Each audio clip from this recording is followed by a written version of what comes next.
Olá, seja mais uma vez muito bem-vinda, bem-vindo ao nosso canal do CEF, o Centro Espírita Fraternidade do Ipiranga.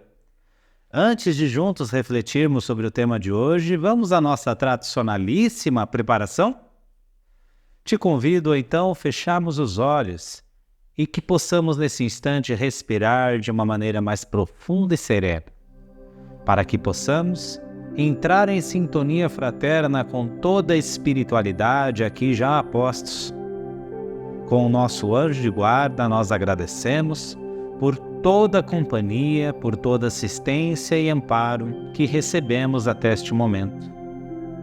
É com esses irmãos que nos elevamos até a luz azul de Maria de Nazaré, nossa meiga e nossa doce mãe.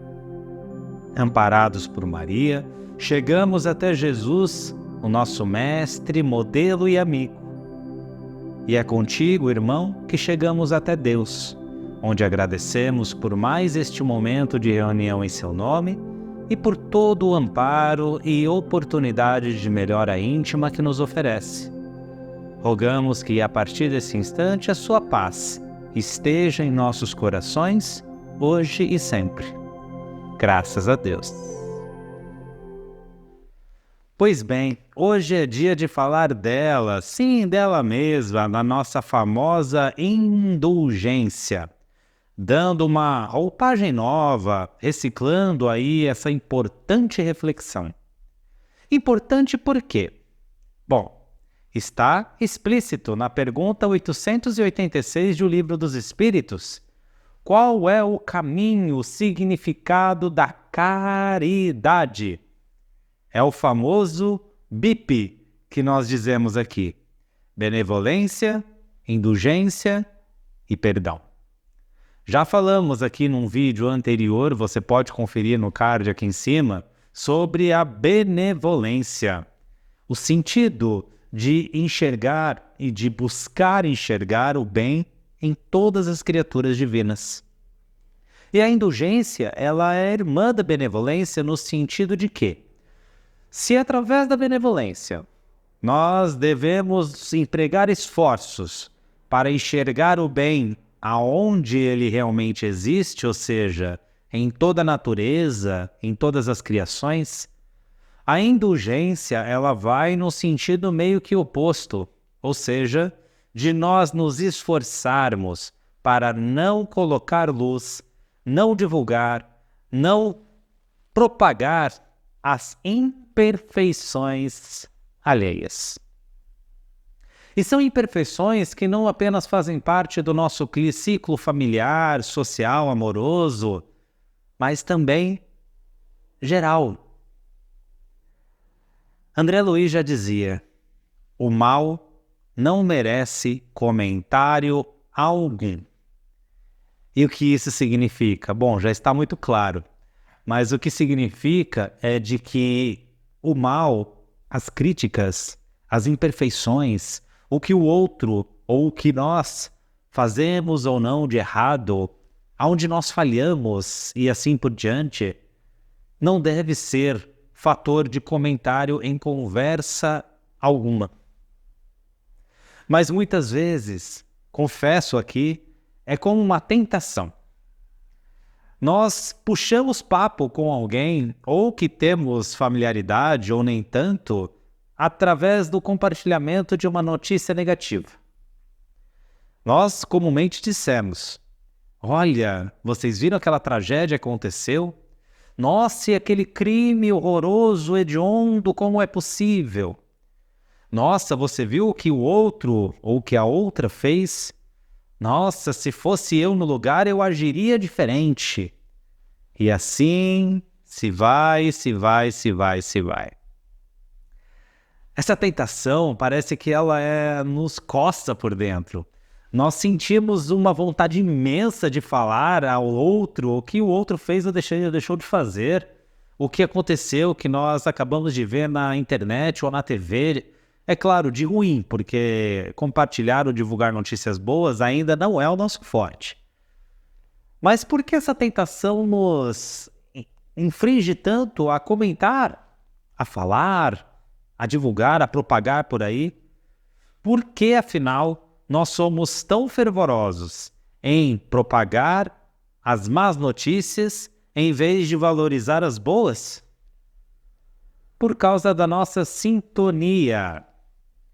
Nós ainda estamos com a nossa frequência espiritual sintonizada para o mal, para as imperfeições. Então, quando nós observamos alguém justamente praticando esse mal, falando esse mal, há uma conexão instantânea. É como um elo de uma corrente que acaba de se firmar. E não obstante, nós acabamos de nos firmar esta corrente, nós já estamos à procura de outros que queiram se firmar a nós por meio dessa notícia, por meio desse comentário negativo. É aquela história. Para criticar alguém, aparecem várias, milhares de pessoas. Para elogiar, aí aparecem pouquíssimas. Porque a grande maioria de nós está realmente olhando, está se sintonizando com as críticas, com a maldade, com o erro, com o fracasso, com a derrapada, e não com o acerto. Mesmo, aliás, aquela pessoa que é alvo dos nossos comentários mais maldosos, quando ela, por exemplo, pratica diversos tropeços, mas acerta, nós fazemos questão de diminuir o seu acerto. Fazemos questão de não falar para ninguém. Deixamos ali no nosso íntimo, buscamos colocar para debaixo do nosso tapete para continuar criticando a pessoa. Aliás, essa é uma assimilação digna do nosso estado evolutivo ainda muito precário, muito carente. De buscar sempre associar o que nós achamos, o que nós observamos de um ato para com a pessoa, como se ela não fosse capaz de agir diferente. Ou seja, se nós observamos, por exemplo, numa discussão, nós fazemos questão de reviver essa discussão cada vez que nós encontramos ou uma ou a outra que propiciou aquele momento, que participou daquele conflito. Fica muito difícil para nós, há uma dificuldade muito grande de desassociar. E olha, falando aqui mesmo daqueles que não são íntimos, desassociar aquela pessoa daquele momento. Sempre ela estará associada ao que nós observamos que ela praticou. Quer um exemplo? Basta nós estarmos, enfim, no ambiente de trabalho. Olha que local mais propício para a gente praticar indulgência. Um colega qualquer foi desrespeitoso com outra pessoa, ou seja, aparentemente não tem nenhuma relação para conosco. Mas, dentro da nossa mente, nós já classificamos aquele colega como desrespeitoso. Ele não tem respeito por ninguém. Ele é sempre mal educado, ignorante, ríspido e assim por diante. E conforme nós vamos encontrando outros colegas de trabalho, a notícia vai se espalhando como rastilho de pólvora. Essa é antiga, hein? Nossa, você viu o que ele fez? Nossa, ele sempre faz isso. Nossa, ele é muito mal educado. E a coisa vai tomando uma proporção. O acontecimento que antes era isolado vai se tornando cada vez mais generalizado. Nós rotulamos a pessoa com aquilo que nós queremos, sem qualquer julgamento digno, sem qualquer condição prévia, nós simplesmente rotulamos. E aí, se aquela determinada pessoa tiver já uma antipatia, nós tivermos já algum conflito aparentemente inexplicável, que nós sabemos que vem de outra vida e assim por diante, enfim, aí é que nós aumentamos os comentários maldosos. E é aí que Jesus vem nos ensinar sobre ela, sobre a indulgência. Poxa, se nós observamos uma falha, se nós observamos algo de ruim que alguém possa ter feito, a quem interessa saber que aquilo não foi legal? O mundo todo ou apenas aquela pessoa?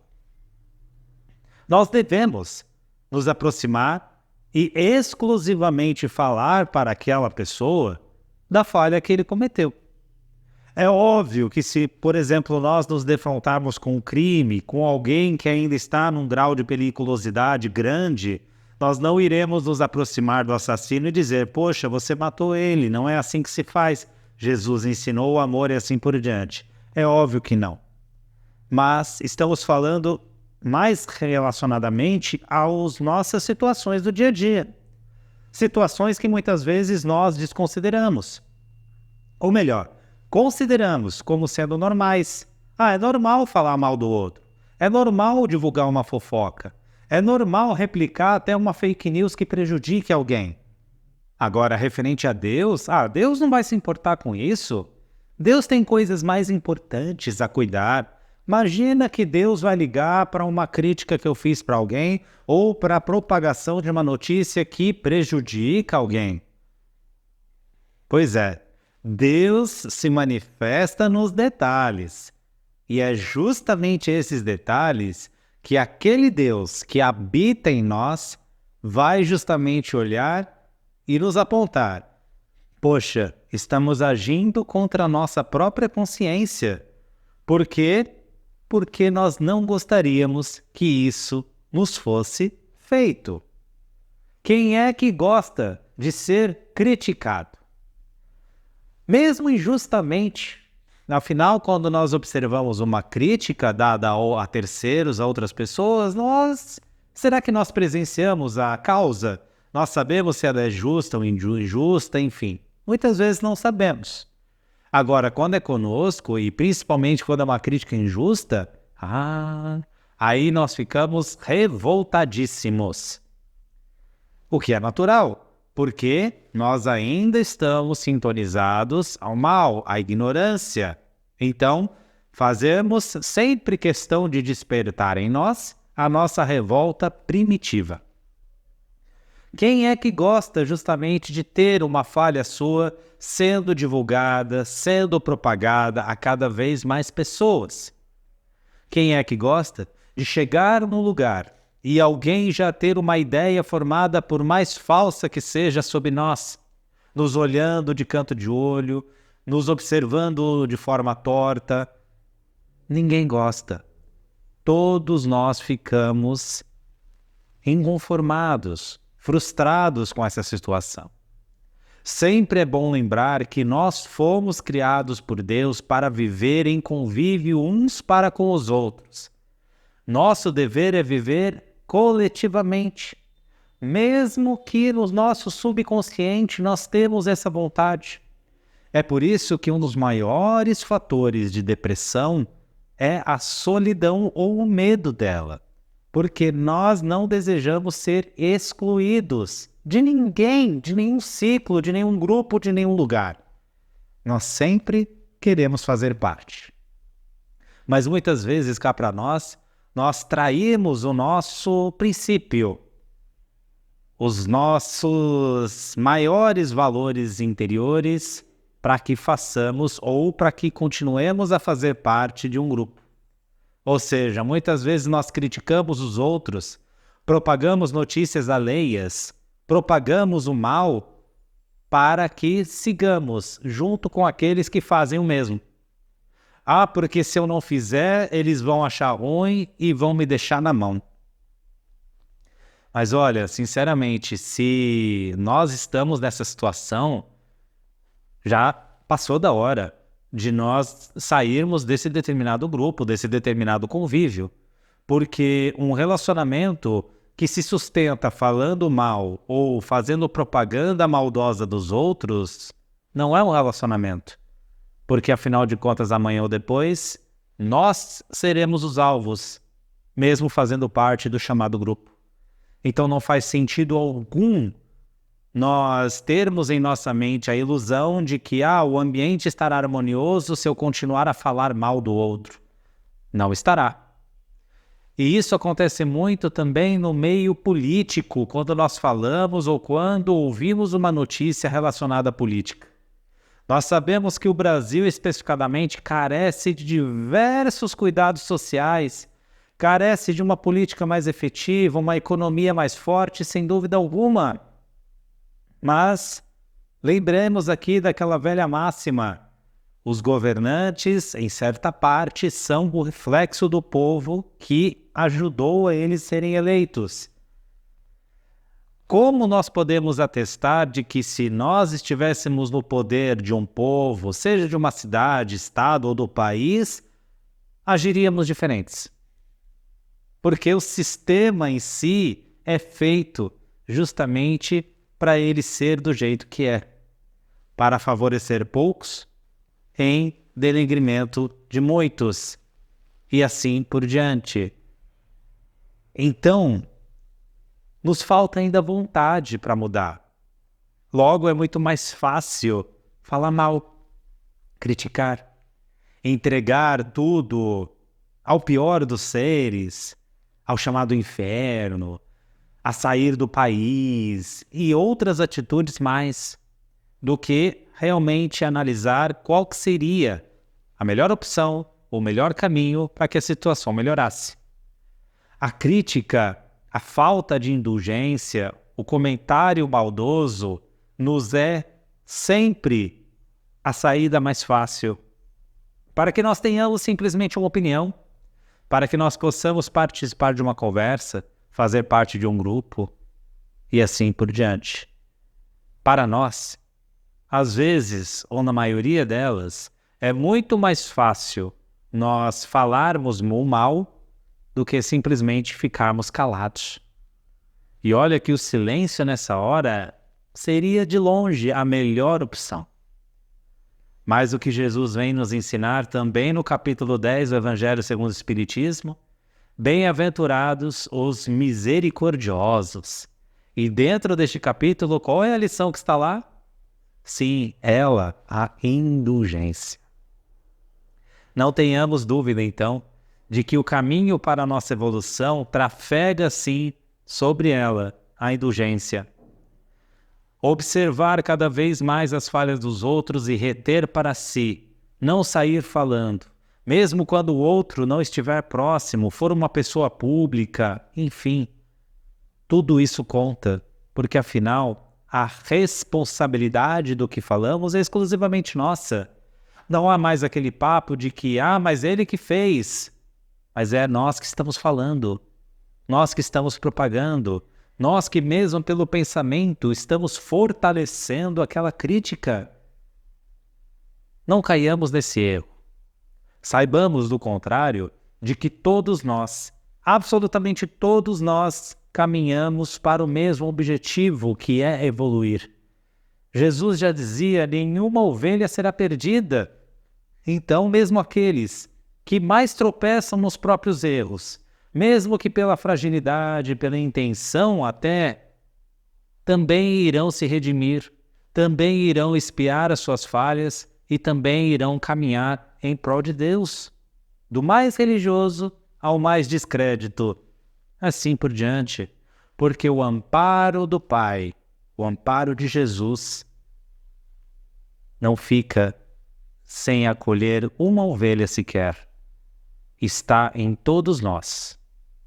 Então está na hora de participarmos desse processo junto com Cristo, de praticarmos a caridade moral com benevolência e com indulgência, segurando para nós, absorvendo, guardando para a gente aquilo que nós observamos e julgamos como sendo mal. Não faz sentido algum continuar propagando notícias negativas. As rodas de conversa, de convívio, devem se transformar em algo cada vez mais positivo, porque só assim o mundo também começará a mudar a sua vibração. Então, nesse instante, falando delas, das vibrações, vamos juntos fazer a nossa boa ação de agora, unindo os nossos pensamentos em favor do próximo. Nós vamos mentalizando o nosso planeta Terra sendo iluminado nesse instante. Iluminando os países, as regiões, os povos que atravessam dificuldades, conflitos de toda sorte. nós vamos rogando pelo Brasil, por esta pátria amada, que Jesus abençoe essa terra. Vibramos por aqueles que estão nas ruas, que estão entregues à fome, ao frio, à solidão. Vibramos pelos enfermos, pelos doentes do corpo e da alma. Vibramos pelos asilos, orfanatos, cadeias, hospitais. Vibramos por todas as famílias e lares da terra, em especial a nossa própria casa, mentalizando Jesus mais uma vez, ali presente entre nós, iluminando os corações de todos aqueles que convivem conosco. Vamos vibrando também pelo CEF, por todas as casas espíritas e por todas as religiões. Envolvemos também aquela pessoa em especial que sabemos mais carecer dessas energias. Pedimos licença para vibrar por nós mesmos, que possamos seguir firmes e perseverantes junto à seara do Pai Maior. E partimos nesse momento para o passe, mentalizando a cúpula de Jesus, derramando sobre nós as melhores energias, nos cobrindo com essa luz radiosa que nos toca da cabeça aos pés, revigorando todo o nosso corpo físico, fortalecendo o nosso corpo. Que possamos abrir o nosso coração para que Jesus também deposite essa luz nos nossos mais profundos sentimentos, na nossa consciência, revigorando a nossa alma. Vamos também, agora, imaginando a mesma luz sendo derramada sobre os recipientes com água que preparamos, mentalizando o fluido cósmico universal de Deus, tocando este líquido, radiosamente tocando cada molécula desta água, para que ela se transforme em um alimento que irá nos abastecer espiritualmente. E assim nós agradecemos a Jesus por mais este momento de reunião em seu nome. Agradecemos também a Deus e vamos juntos elevando nosso pensamento e rogando, graças a Deus. Mais uma vez, nosso muito obrigado pela sua atenção, sua audiência até aqui. Se inscreva em nosso canal, fortaleça o nosso trabalho e não deixe você que já é inscrito de curtir os nossos vídeos. Assim você indica a esta plataforma, a este site, de que este conteúdo é sim importante e pode ser recomendado a outras pessoas. Contamos com a sua costumeira ajuda. Eu me despeço por aqui. Um grande abraço. Tchau!